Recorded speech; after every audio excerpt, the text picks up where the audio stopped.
Meanwhile, we have 4.1 billion people in poverty, many of whom do not have access to water, let alone clean water. So it begs the question, who's actually trying to solve this problem?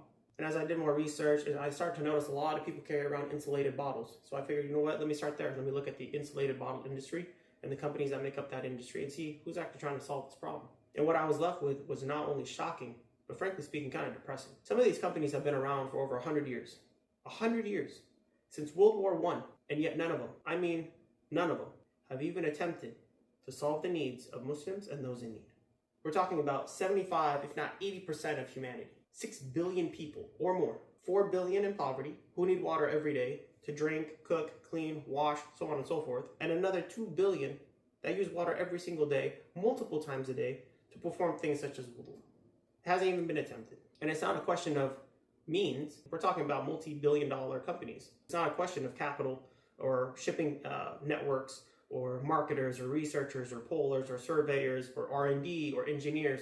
They have those means. It's just a matter of priority. So I beg the question, where is their focus at the moment? Surely there's something more important than 6 billion people. And again, I was left shocked. We got bottles that have Bluetooth speakers on them, bottles that glow in the dark, bottles that have LED lights that change colors, bottles that pair to your phone via Bluetooth, and they send you a notification telling you, hey, you should drink water.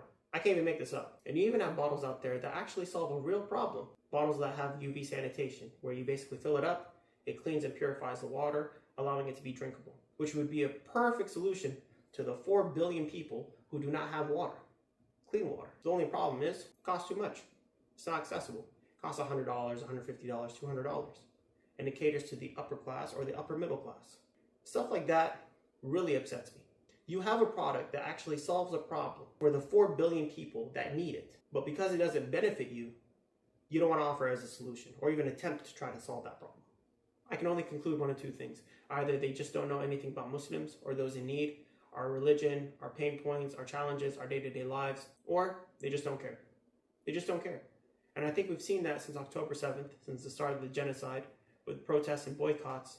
We realized that there are companies out there, they just don't care. So I said to myself, you know what? You can stay in your little bubble, you can deal with your niche and your audience, and I will try to address the problems and the needs of 6 billion people, if not more, even if it's from my own living room.